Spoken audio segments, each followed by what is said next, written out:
अभी तक जो राम कथा सुनी है, उस गलत राम कथा को सुधार के सही कर रहे हैं।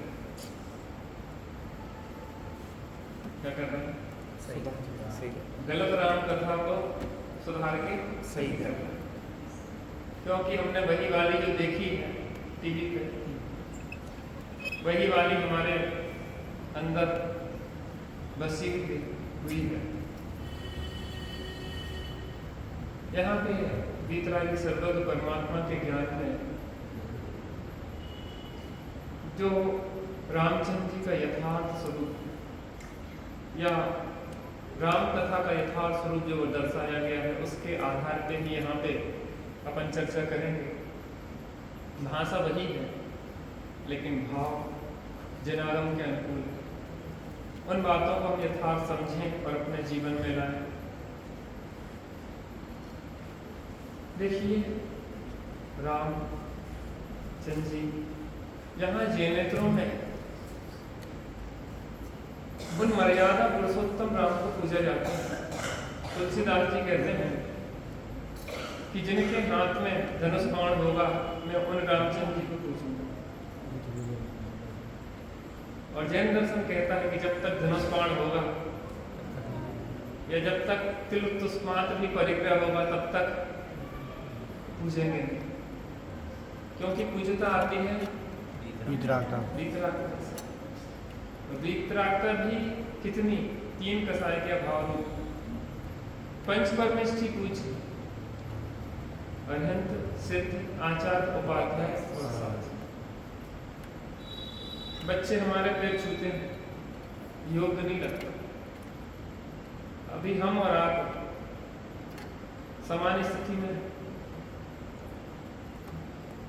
कोई हमें विशेषता नहीं, यद्यपि हम निर्वृत्ति पूर्वक जी रहे हैं जब आसक्त है। लेकिन अगर गुणस्थान की तरफ से देखा जाए तो चौथा गुणस्थान ही लेंगे। अगर आत्मबोध है तो अभी हमारी प्रतिमा कोई है, तो अभी हम और आप साधर्मी की तरह हैं। तो बच्चे अतिरिक्त हमारे प्रति कुछ विशेष दिखाते हैं या बड़े भी कभी कभी दिखाते हैं, तो हमें लज्जित होना पड़ता है। ये हम जिस योग्य नहीं है, आप उससे अधिक आप हमारा सम्मान करते हैं। हम साधर्मी की तरह रहें, कोई विशेषता न करें। जो सामान्य रहता है वो विशेष हो जाता है, जो विशेष बनने का प्रयत्न करता है वो बहुत सामान्य होता है। इस जगत की उल्टी बहुत सामान्य रहे तो विशेष हो जाएंगे। और मूल तो आत्मा की आराधना से विशेषता आती है, बाहर की जिन चीजों से विशेषताएं नहीं आती। इसलिए आराधना को बढ़ाना ठीक है। यथा योग भगवान की आता है, इसका निषेध नहीं कर सकते, लेकिन वो अपनी मर्यादा में होना चाहिए। क्या होना चाहिए? अपनी मर्यादा में होना चाहिए। मर्यादा का उल्लंघन नहीं करना चाहिए। हम किस किस को रोकें? आएंगे तो बच्चे पेड़ पड़ने लगे जाते करें, हम किस किस को रोकें? कहाँ रोकें? अपन तो 1-2 बार मना कर देंगे, 4 बार मना कर देंगे, लेकिन बच्चे तो बच्चे। लेकिन इतना हमने आपको बता दिया कि मर्यादाओं का ध्यान रखें। पंच परमेष्ठी की पूज है, देवसात गुरु की पूज है, वास्तव में निर्ग्रंथ दशा से पूजता बनती है। अगर समय दृष्टि पूज नहीं है, ना उसके जयकारे लगते।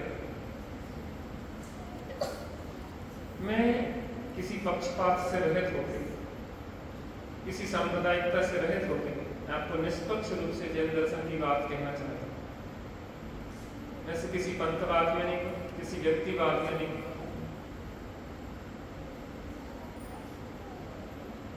मैं स्पष्ट रूप से जो वस्तु का स्वरूप है उसको बताने का पूरा प्रयत्न करूंगा।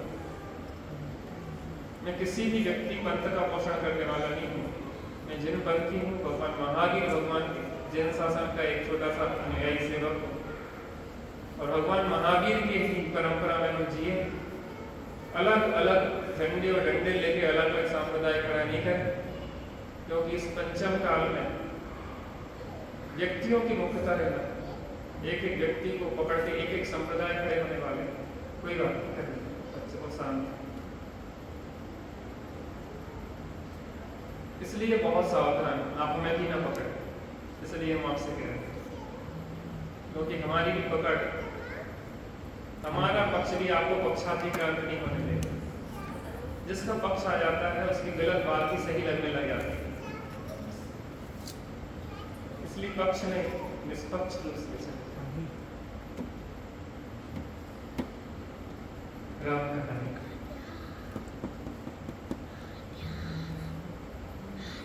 पिता से अनुमति लेके राम लक्ष्मण निकल गए। अब देखते हैं क्या होता है।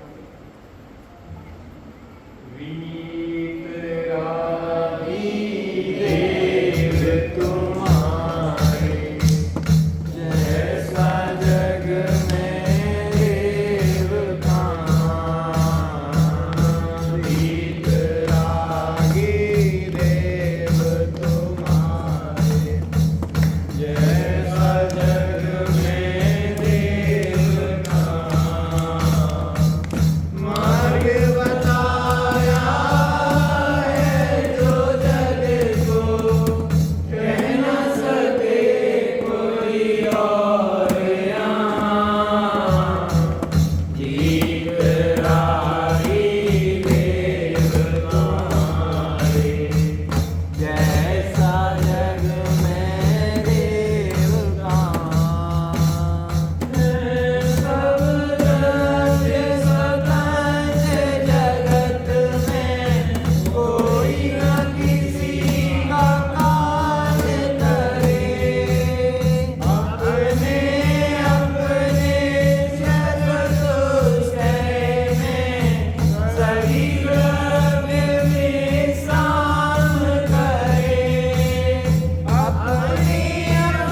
पिता की आज्ञा चरण छू लिए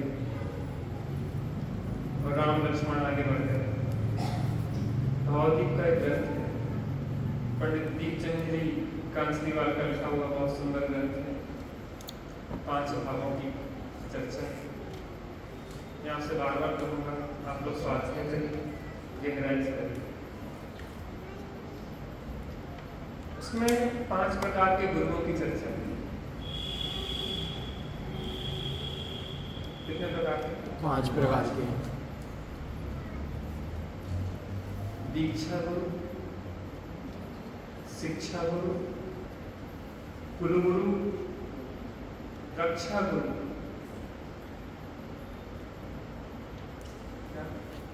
दीक्षा गुरु, शिक्षा गुरु, कुल गुरु, रक्षा गुरु। एक और कोई चर्चा मुझे स्मरण आएगा, इस पर्याय को जमाना बहुत फायदे। अब शायद हम बहुत निर्भर रहते हैं, क्योंकि हमें पता है कि जब नहीं आना है जिस शब्द को तो नहीं आता। मुझे आएगा तो मैं स्मरण बता दूंगा। मैं उसका स्वरूप बताना चाहता हूँ। देखिए, विद्या गुरु बोला नहीं, विद्या गुरु पर्याय शिक्षा और शिक्षा विद्या अलग अलग है। शिक्षा, दीक्षा, कुल, विद्या गुरु अलग, कुल गुरु अलग। मैं बता रहा, उसका स्वरूप बता रहा। रक्षा गुरु अलग, जिनसे आपने दीक्षा ली, जिनसे शिक्षा ली है, जो संघ में रहते हैं, आचार्यों से दीक्षा और शिक्षा लेते हैं, एक तो वो निर्गत गुरु।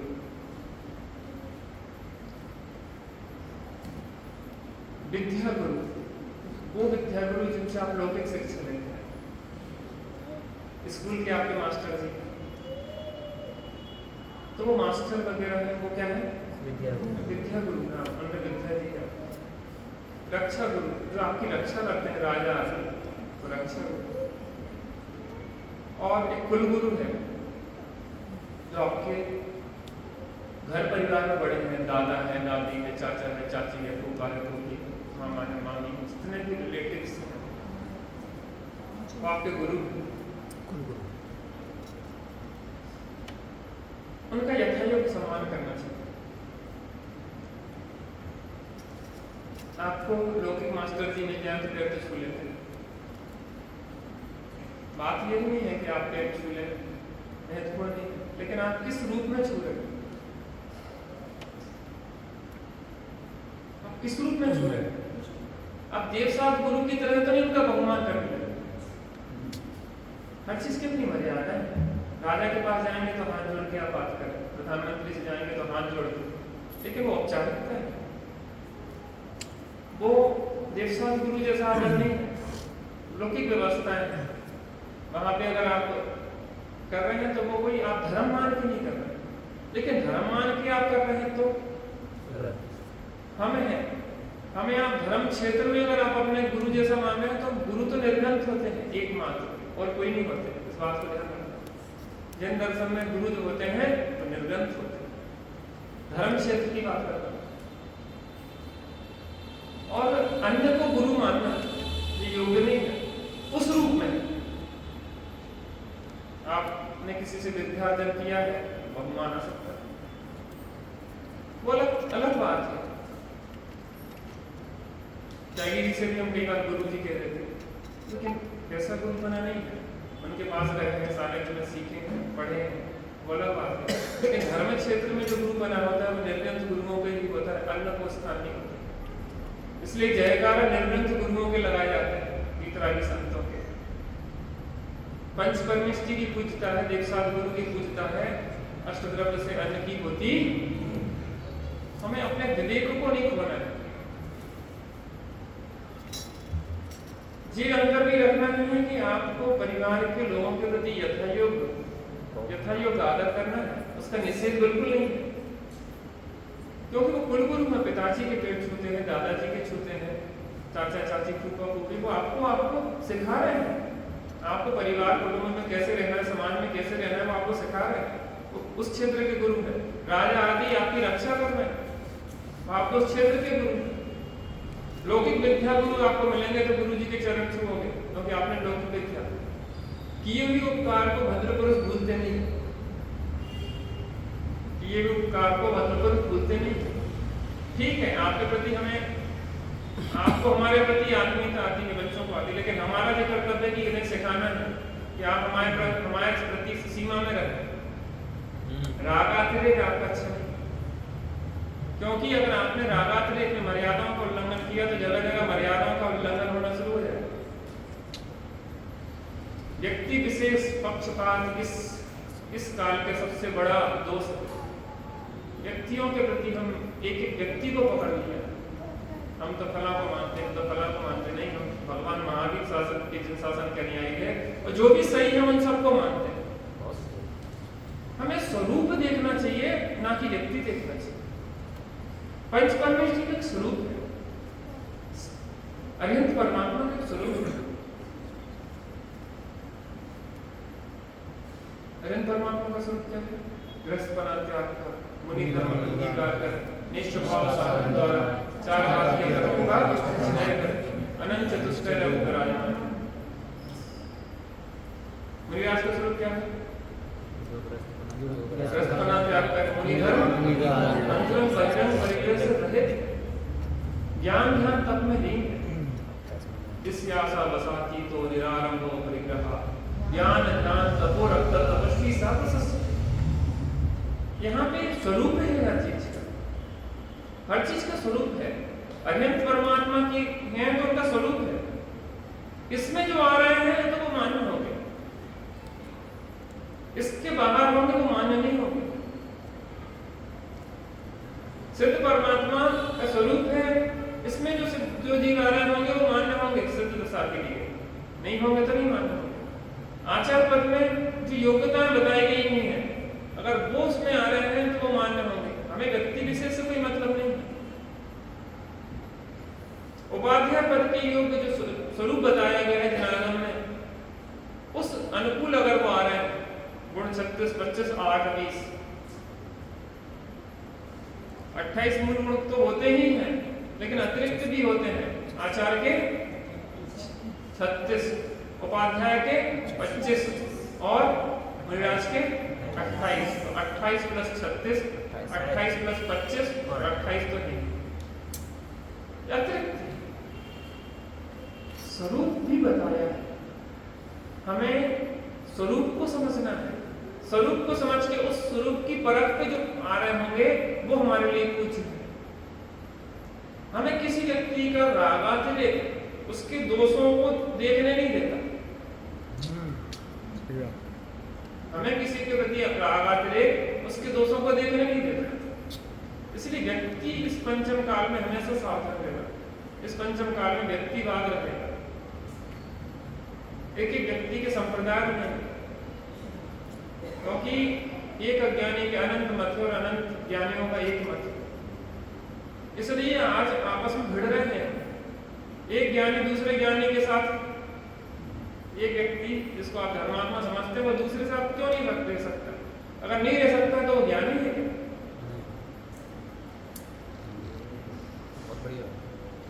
आप बताइए आज क्यों नहीं एक दूसरे के साथ पटरी खा रहे? आज आपस में संघर्ष क्यों है? इसका मतलब यह है कि आपने ज्ञानी बना नहीं। ये बात अलग है कि आपको अगर स्वरूप समझ में नहीं आता है, आप मध्यस्थ हो जाए, वो बात अलग है। आप किसी को जबरदस्ती नहीं कर सकते, ये बात भी पक्की है। स्वरूप भी बताया है, उस स्वरूप के अनुकूल है, आपको लग रहा है तो ठीक है। द्वेष बुद्धि किसी से नहीं करना, मध्यस्थता का मार्ग है। आप मध्यस्थ हो जाओ। अगर वो सही नहीं समझ में आ रहा, हम समझ में सही नहीं आ रहे, आप मध्यस्थ हो जाओ। प्रेम से आप हमें बता दो, फिर भी नहीं माने तो हट जाओ। द्वेष किसी से नहीं रखना, लेकिन स्वरूप को समझ के उसके प्रति यथायोग्य भाव रखना।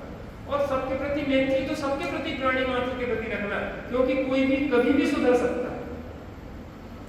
द्वेष का मार्ग नहीं है, कोई भी कभी भी सुधर सकता है। हमेशा इस भाव को रखना।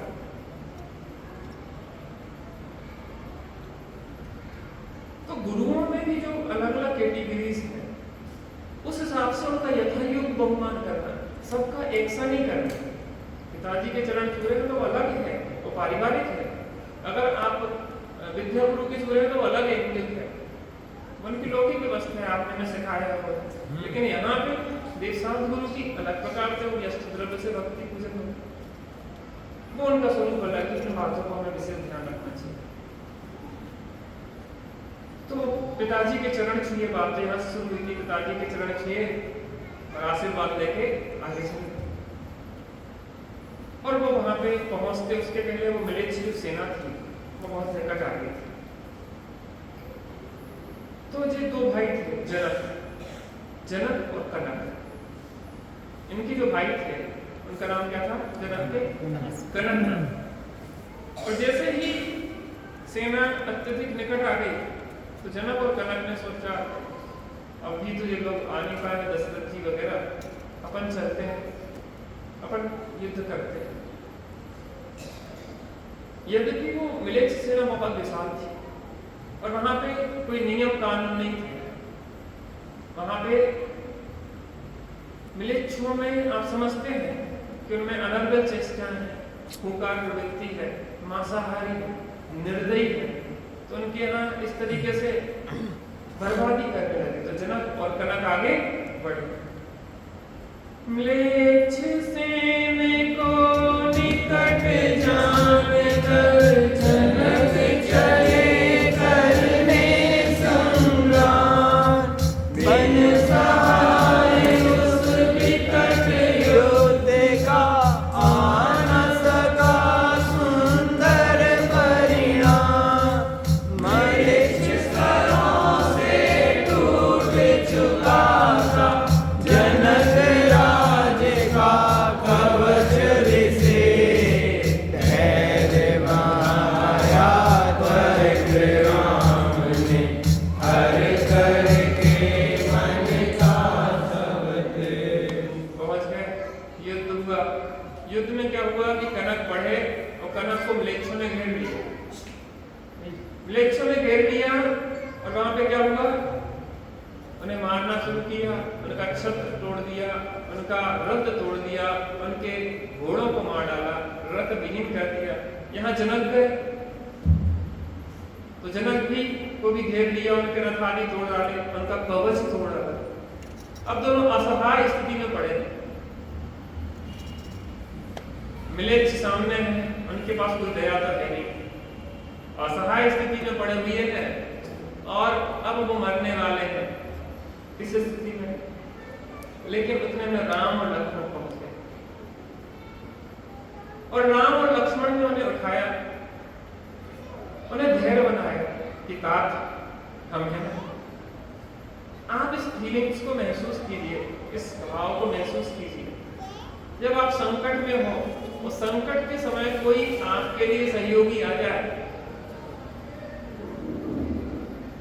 सुख के सब साथी दुख में न कोई, सुख नाम मेरा नाम एक साचा दूजा न कोई।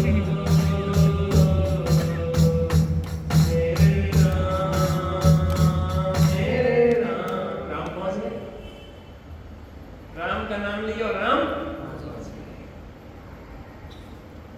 हम इन भक्तियों को जानबूझ के इसलिए करते हैं कि हम नए पढ़ा रहे हैं। आप लोगों के चेहरे देख के हमें ये समझ में आता है कि नए को आप प्रयोग करना नहीं सीख पाए। आप लोग ऐसे अच्छे से देखते हैं कि ये भजन तो हमने आप तक सुनी, सुना है, सुना है। अरे यहाँ पे नहीं सुना है किसी को गलती से। जो हम सुना रहे हैं लोगों को सबसे पहले तो ये करके श्री राम जय राम कर सकते हैं। और हम जानबूझ के बोलते हैं उन चीजों को जिनमें आपको संकट पड़ेगा, क्योंकि हमें नया पढ़ाना है। जिज्ञासा भी तो बने। हम उन सबको घटित करेंगे। आप सुबह आइए, सुबह बहुत सैद्धांतिक चर्चा चलती है। सही बताएं, कहते हैं भवी भागम वश जो भी जिज्ञासा है। यहाँ आप लोगों के अंदर जो जिज्ञासा है उससे बहुत सारे रहस्य खुल रहे हैं किनारों में, गुरुओं के आशीर्वाद से जो हमने सीखा।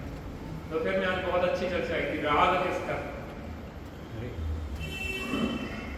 राग का पूरा भेद प्रभेद करके चर्चा हुई थी। राग किसका है? क्वेश्चन मार्क था बहुत दिनों से, बाकी रह गया। आज दोपहर को मैंने एक प्रवचन डाला है ग्रुप पे, आप उसको सुनिए। बहुत स्पष्टीकरण 6 दृष्टिकोण खोले। मैं आपको प्रश्न रख रहा हूँ, आप उसको सुनोगे तो समाधान मिलेगा, सुनाऊंगा बताऊंगा। वो नयों की चर्चा आगे बढ़ेगी तो उसमें अपने आप आएगा। पहला दृष्टिकोण राग आत्मा का, दूसरा दृष्टिकोण राग पुद्गल का, तीसरा दृष्टिकोण राग दोनों का, चौथा दृष्टिकोण राग की अपनी स्वतंत्र अपनी योग्यता से उत्पन्न हुआ है, पांचवा दृष्टिकोण राग राग अज्ञान की संतान, छठवां दृष्टिकोण राग के और आत्मा के प्रदेश भिन्न है, चतुष्टयात्मक भिन्नता। अब ये 6 प्रश्न हैं, इनके उत्तर आज दोपहर में चर्चा हुई थी। अगर आपको जिज्ञासा तो सब सुनना, बहुत सुंदर चर्चा है। और नयों पे जितने भेद प्रभेद थे उनकी चर्चा की थी, तो 4 निश्चय को 4 व्यवहार के, उनकी भी आज दोपहर में चर्चा हुई थी। और राग किसका है, बहुत महत्वपूर्ण चर्चा हुई थी, ग्रुप पे डाला है, आप सुनिए।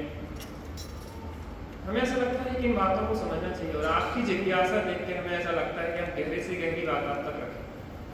ये ढपली, ये राम कथा एक माध्यम है, ये तो कोटेड है, सुगर कोट है हमारा, बाकी हमें तो सिद्धांत पिलाना है।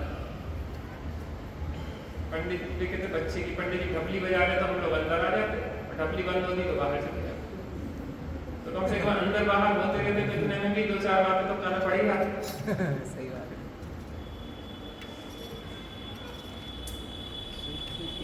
आप उस एहसास को समझिए, जब जनक और कनक नीचे डले हुए हैं और ऐसा लग रहा है कि अब हमारा अंतिम समय आने वाला है, और उतने में रामचंद्र जी पहुंच गए।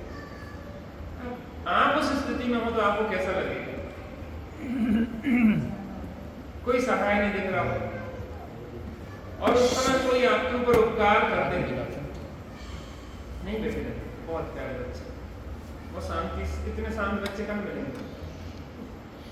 एक शेर सिंह है,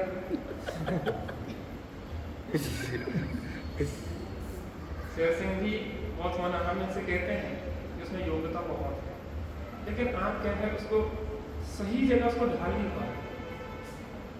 ऊर्जा है, ऊर्जा को आप सही जगह देंगे तो बहुत ऊपर जाएगी, और अगर आपने उसको ऐसे कर दिया तो फिर बहुत परमाणु ऊर्जा होती ना, वो विध्वंस भी करती है और वो सृजन भी करती है, दोनों करती है। कोबरा का जहर मारता भी है और जलाता भी है। कीमो सुना आपने नाम? कीमो नाम है, किंग कोबरा के जहर से बनता है।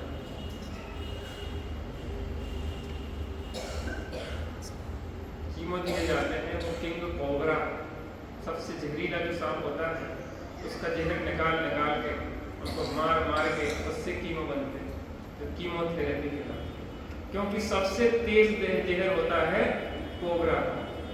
और जो कैंसर के कीटाणु होते हैं वो बहुत ही ढीठ होते हैं, प्रकार से सामान्य चीजों से वो भागते नहीं, वो कोबरा के जहर से ही, समझिए, कोबरा का जहर मारता है कि जगाता है? दोनों पक्ष सही दिशा देना जरूरी है। आज छोटे छोटे बच्चों पे यहाँ पे चर्चा होती है, एक सवा घंटे आजकल 2-3 टाइम चर्चा हो रही, 1 घंटे से ऊपर हो रही है तीनों टाइम। हम इतनी मेहनत क्यों करते हैं? हमें ऐसा लगता है कि ये पहाड़ी पूरी से एक बार डल जाए। सही बताएं, ऐसे जीवंत लोग बहुत पिंडे हैं जो इस तत्व की बात को इतनी प्रीतिपूर्वक सुनते हैं, और हमें ऐसा लगता है कि सुनना जरूरी है, इसके बिना पार पड़ने वाला नहीं है भाई साहब, क्योंकि हम सब दुखी हैं। और दुख दूर करने का उपाय एकमात्र जनार्दन का स्वार्थ है, और कोई उपाय नहीं है। ये अन्यथा शरणम नास्ति त्वमेव शरणम।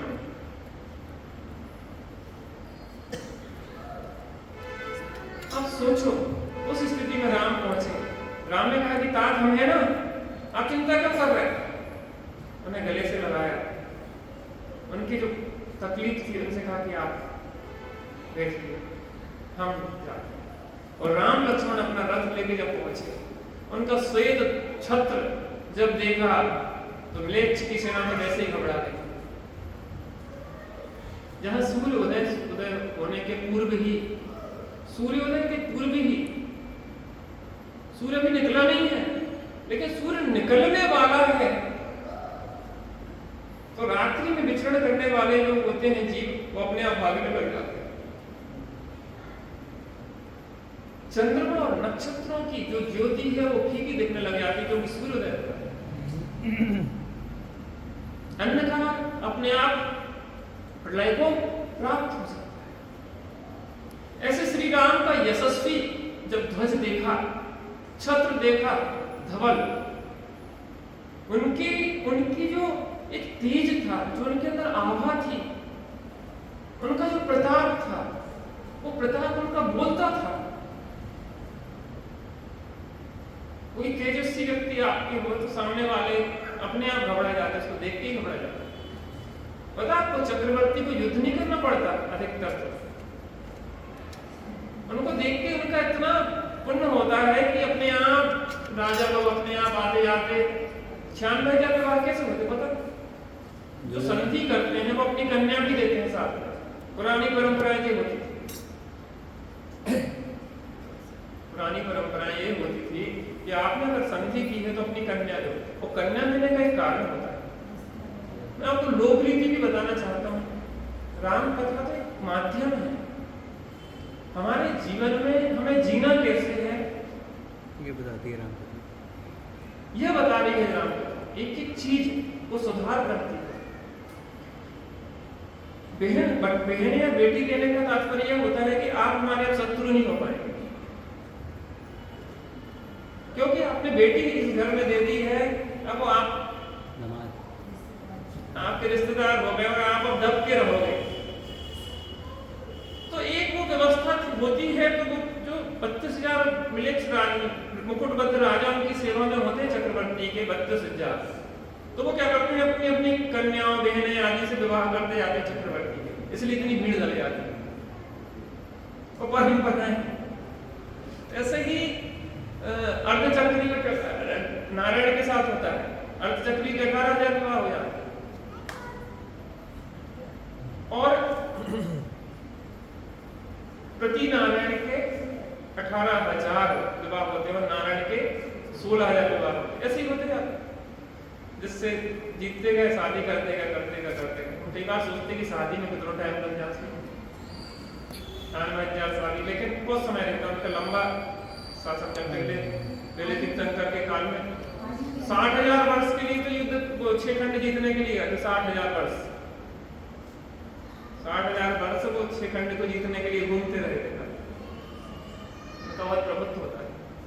तो एक व्यवस्था होती है कि आपको अगर किसी से संधि करना है तो अपनी बहन या बेटी से विवाह कर दो उसका, तो आप फिर दबे रहेगा वो आपसे, फिर आगे कभी हिम्मत नहीं कर पाएगा आपके आगे उठने की, क्योंकि लौकिक रीति से भी आप उसके पूज्य हो गए हैं और वो बहन जो बेटी आपके उसके घर में है और आपने कुछ गड़बड़ करी तो उसके साथ गड़बड़ हो सकता है। लौकिक व्यवस्था है।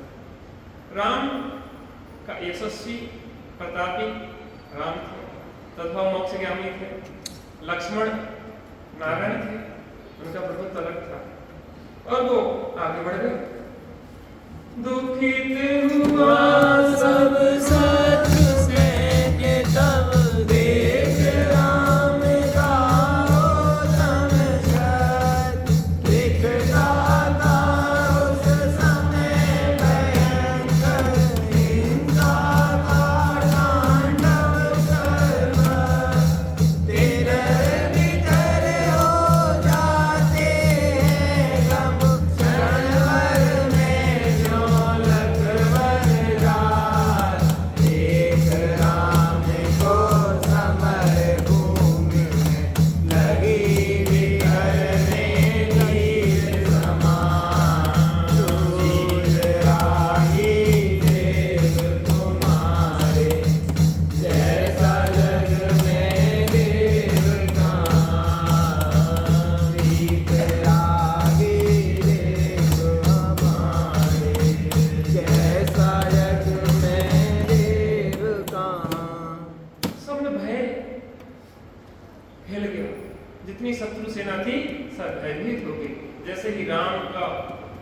छत्र और उनका उत्तम जो ऊर्जा थी, जो तेज था, जो उनका रूप था, उसको देख के ही वो भयभीत हो गए, राम और लक्ष्मण। युद्ध शुरू हो गया, घोर युद्ध होने लगा।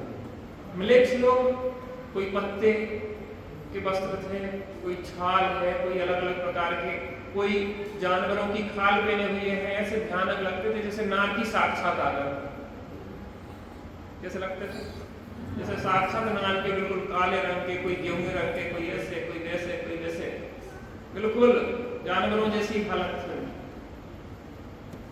और इतनी भीड़, अपार भीड़, इतनी बड़ी सेना उनकी, मिलेच्छों की पूरी।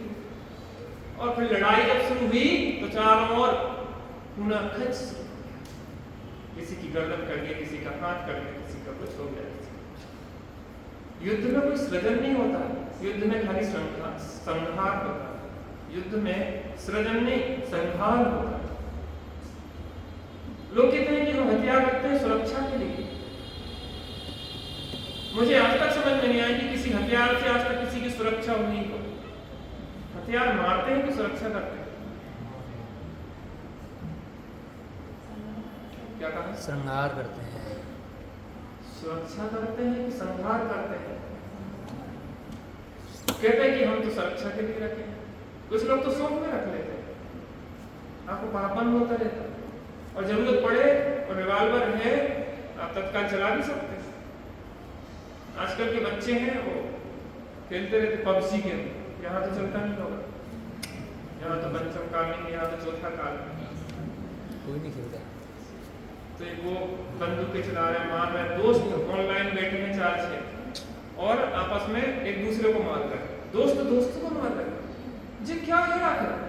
आप दोस्त मित्र हैं कि शत्रु हैं? वो उसको मार रहा, वो उसको मार रहा। और एक सुनियोजित षड्यंत्र है, साथ में मिलकर मारते हैं। सुनियोजित षड्यंत्र है चाइना वगैरह का। अपने यहाँ हिंसक गेम नहीं होते। पहले शुरू में कॉन्ट्रा वगैरह आए थे गेम, कॉन्ट्रा वगैरह गेम आए थे, मारियो और कॉन्ट्रा वगैरह चाइना से आते थे, वो कैसेटें और फंसाई जाती थी, वीडियो गेम कहलाता। हिंसक, आप गोलियां मारते हैं। अपनी संस्कृति में नहीं है ये व्यवस्था। अपने यहाँ जो गेम होते हैं वो पॉजिटिव होते हैं, वो संहार वाले नहीं होते, वो सृजन वाले होते। लेकिन धीरे धीरे धीरे हमारी मानसिकता उन दूषित लोगों की चीजों को पढ़ के, सुन के हमारी सोच विकृत हो गई है। यहाँ पे जब सबसे पहले निरीक्षण करने एक अंग्रेज आया कि भारतीयों को वश में कैसे किया जाए, कैसे इन्हें पराधीन किया जाए, तो उन्होंने कहा पहले सबसे पहले इनकी संस्कृति और सभ्यता पर प्रहार करो। क्योंकि किसी भी समाज की संस्कृति और जो सभ्यता होती है वही उसके लिए उसकी नींव होती है, उसकी जड़ होती है। और आज हमारी संस्कृति और सभ्यता में इतना प्रहार हो चुका है कि हम अपने मूल से ही हट गए। क्या हो गए हैं? मूल से ही हट गए।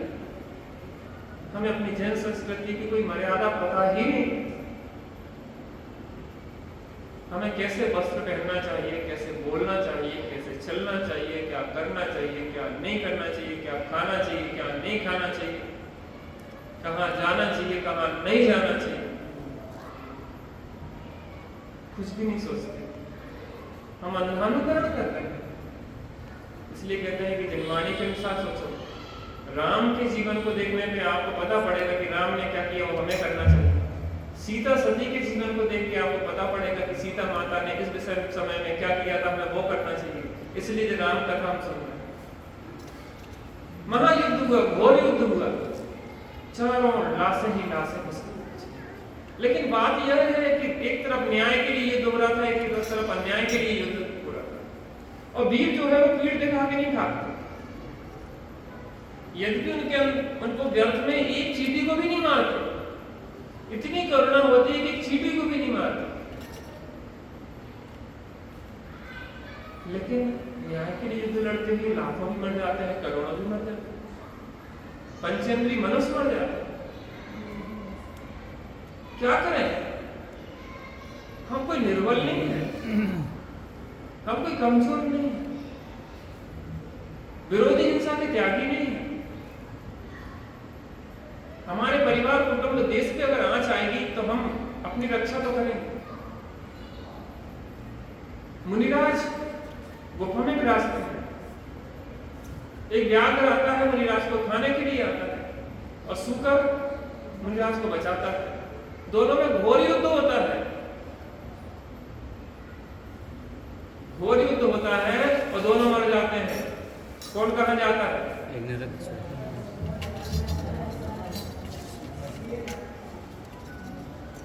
व्याघ्र नरक जाता है और सूकर स्वर्ग जाता है। कैसे? अभिप्राय से। सूकर का अभिप्राय बचाने का था और व्याघ्र का अभिप्राय मारने का। ऐसा ही तो खेल है। युद्ध दोनों लड़ रहे हैं, एक तरफ म्लेच्छ है, एक तरफ राम लक्ष्मण है, लेकिन राम लक्ष्मण का अभिप्राय है रक्षा का और म्लेच्छों का अभिप्राय है कि पूरे आर्य देशों को म्लेच्छ बना दें। अभिप्राय का बड़ा भेद पड़ जाता है। तू सूर्य तेज के सन्मुख जग में टिक सकता क्या मेरे अपार।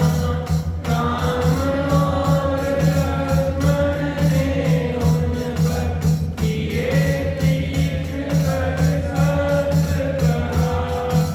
सीता बल से मैं राज को मुनि ज्ञानी से मोह करार। आए वेश राम के आश्रय, एक और शस्त्रों छोड़ा। दीप राही देव तुम्हारे, जैसा जग में देव कहाँ। दीप राही देव तुम्हारे, जैसा जग में देव कहाँ।